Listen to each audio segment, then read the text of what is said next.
Thank you all. Thank you, Rabbi. I'm humbled to join you on this, our holiest day, Yom Kippur, as we conclude this splendid service. The music of Kol Nidre last night and this morning's service deepened my personal inner resolve to work with each of you, to listen, to understand values, to be an agent of dialogue, to embrace my family, to be kinder to myself and to others in the coming year. I am Jeff Weiss, President of Washington Hebrew Congregation, and it's my honor to address you. Last night, my wife, Christy, lit our candles so beautifully. She is the light of my life and has been for 45 years. Many of you heard my children on June 2nd. Their comments touched me deeply, and they are the firmaments of my stars and of my life. Please join me in honoring our beloved past president, Lou Weiner, of blessed memory. His friendship enriched us and nourished us as a congregation, our family of families. I miss him, and I'm guided, as you are, by his wisdom and his example. Now you allow me a personal introduction. Like so many, I grew up in an active Jewish family. After dinner, sharing the events of our days in the news, we discussed and discussed. On holidays, we enjoyed what we called the 4 F's, which became the 5 on Yom Kippur: friends, family, fasting, and after sundown, food and football. As many know, and if you don't, you'll hear, one of my great-great-great-grandfathers co-founded Washington Hebrew, Solomon Pryvam, in 1852, and served as our first president. I am the 70th president. When the congregation added an organ in the 1860s, his son-in-law, my great-great-grandfather, Ben Barond, upset that there were changing ways, acted on his beliefs, and founded a new synagogue, Adas Israel. Washington Hebrew provided its first Torahs, and when Adas completed the first DC purpose-built synagogue in 1876, consistent with the nation's centenary, Ben Barond laid the cornerstone.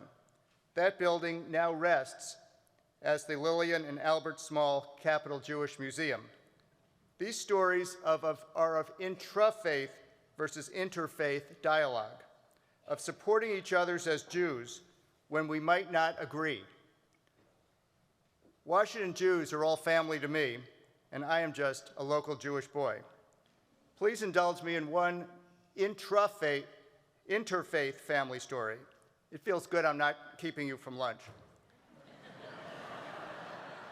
This story is about Ben Barond's father, Bernhard, my other great-great-great-grandfather, who emigrated in the 1840s, and a communication he had with President Abraham Lincoln. Bernhard's youngest son, Ben Barond's brother, served in the Union Army as a hospital steward. Lincoln famously issued a, quote, general order respecting the observation of the Sabbath day, which declared Sunday as a day of rest. As the father of a Jewish soldier, the president's exclusion of non-Jews troubled Barond, so he composed a letter in 1862. He addressed it to His Excellency, the President of the United States. And he wrote, according to the Declaration of Independence and the Constitution of the United States, the people of the United States is not a Christian people, but a free, sovereign people with equal rights. Each and every citizen of the United States has his own right to liberty to live according to his own consciousness in religious matters. And no one religious denomination, be it majority or minority, can have the privilege before others under this, our beloved Constitution. So, Pops challenged the President of the United States to uphold the ideals of our government and fundamental doctrines, saying, and this is a quote, "Shall you not do justice? Shall you not give the same privilege to the minority of the army and proclaim in another order that those in the army who celebrate another day as the Sunday may be allowed to celebrate that day which they think is the right day according to their own conscience? The president responded by issuing an order permitting Jewish and other soldiers to be furloughed on their holy days. Bernard took Tikkun Olam to heart. He recognized inadvertent anti-Semitism and took action to make America a better place, a more welcoming, tolerant for all non-Christian believers. The outcome demonstrates the power of one small voice. It reveals that actions matter, and it is an important instance of courage and conviction in interfaith dialogue. Washington Hebrew congregation today, as so many generations ago, is filled with people of action. It is a thriving place for Jewish community. Perhaps it has never, in fact, been more important for Washington Hebrew to provide a safe and secure environment to gather, to grow, to listen, and to form community. We offer rich, varied educational opportunity for all, from 2 to 102. We lead the community in Jewish values and dialogue. In fact, those 3 points are our core mission. Yet this is a challenging time for Jews. Our times require grounding, courage, and clear thought.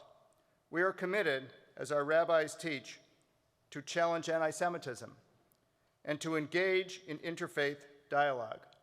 Rabbis Lustig and Shankman will lead us in an important example following this.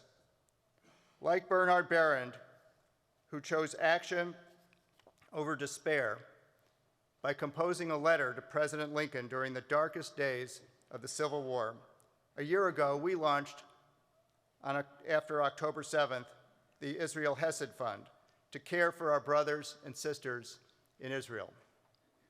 With the partnership of Or Hadesh, our sister synagogue in Haifa, we're helping to rebuild Kibbutz Nahal Az, the home of Amir Tiban, who visited us 2 weeks ago. We underwrote the cost of an ambulance and so much more. We opened our hearts and devoted untold hours to meet members of hostage families and former hostages, to hear from them directly and with American leaders. We continue to advocate for their safe and timely return. Washington Hebrew evolves daily to meet opportunities and challenges, to combat anti-Semitism, and to preserve our core Reform Jewish traditions. The board and clergy ask themselves, and each of you, what services and programs will best inspire this congregation? We must be doing something right. Our reimagined Shabbat service is widely attended. 2239, the Women of Washington Hebrew, Mitzvah Day, and many temple auxiliaries and program groups are thriving examples of the vibrancy of this community. We hosted the widely attended symposium, America's Jewish Future, that many of you attended. Hundreds attend our Mondays at Macomb adult evening classes. Our 12 Jewish question courses fills the room, and synagogues elsewhere seek to emulate our recipe for congregational engagement. Your abundant generosity builds, sustains, and allows us to enhance worship services led by our magnificent clergy, educational programs, live stream, YouTube broadcasts, social justice programs, and importantly, to offer excellent security, buildings, and grounds. Most U.S. synagogues entrust their president to make a high holiday appeal each year. That has not been the practice at Washington Hebrew congregation. Today, in this most solemn hour, it's my responsibility to begin a new tradition. I'm asking you to support our beloved congregation in a way that's meaningful to you. Don't wait, act now. So many of you annually support our Yad B'Yad annual fund. renamed last year in memory of our last president, Louis S. Weiner, a blessed memory. The Washington Hebrew Board and our distinguished presidents, our past presidents, are leading by making gifts that exceed their membership dues. And it is my hope that you will all join now in support of the congregation. The website has an easy link. I was asked coming in if I was going to offer a Venmo link, but I'll just leave it with the website. Today affords each of us a time for reflection, atonement, and to plan our new beginning. May your new year be filled with peace, with prosperity, with family, and with friends. May your life be enriched by your Judaism and by your Washington Hebrew community.